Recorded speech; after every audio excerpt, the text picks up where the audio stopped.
Открывая брифинг, член инициативной группы Астамур Какали отметил, что в четверг в парламенте состоится сессия, на которой будет рассмотрен антикоррупционный закон. Поэтому они посчитали необходимым еще раз озвучить свою позицию и пункты, которые, по их мнению, обязательно должны быть прописаны в законе. Круг декларантов, согласно закону о декларировании,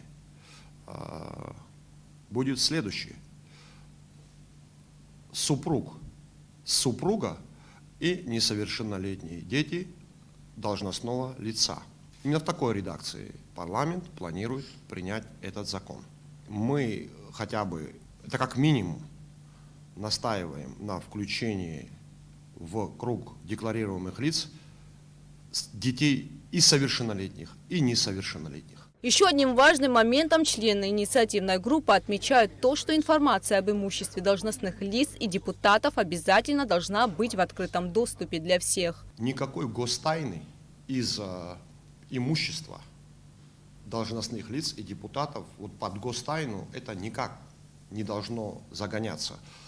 Наши поправки, они публиковались, на встречах обсуждались. Мы давно с депутатами, кстати, пришли к одному мнению. Никакой тайны из домашнего адреса должностного лица и депутата в Абхазии нет и быть не может. Декларирование не имеет смысла, если оно тайное.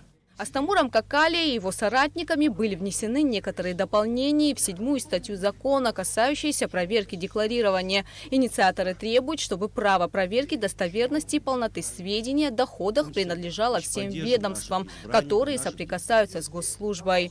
Проверка достоверности и полноты сведений о доходах, об имуществе и обязательствах имущественного характера субъекта декларирования осуществляется соответствующей кадровой службой отделом публичного органа. Наше дополнение, с которым согласны были, во всяком случае, на встречах в прошлом году депутаты, а также проверка достоверности осуществляется, а также Министерством по налогам и сборам, Министерством внутренних дел, прокуратурой республики, судами республики по заявлению, по мотивированному документальному заявлению граждан. Изначально в парламент были поданы 2 проекта закона, о котором идет речь. Один от инициативной группы, лоббирующей антикоррупционный закон, другой от депутатов. Была также создана комиссия, в которую вошли представители общественности. В итоге за основу был взят проект закона, подготовленный депутатами. Однако члены инициативной группы не согласны с некоторыми его пунктами. Запрещается указывать данные о членах семьи декларанта. То есть должностное лицо, если вы опубликуете активы моего сына, у меня несовершеннолетний, но вообще, то это запрещено. Мы настаиваем, никакой тайны. Не то, что запрещается, считаем обязательным публичное декларирование на сайте Министерства по налогам и сборам антикоррупционной декларации супруга и совершеннолетние дети.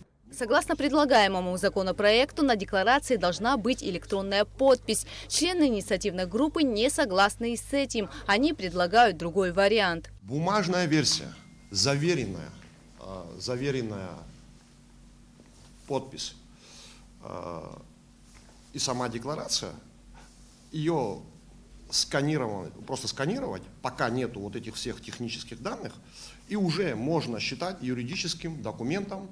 У членов инициативной группы и депутатов нет взаимопонимания в плане предлагаемого наказания в случае представления ложной информации или же ухода от декларирования.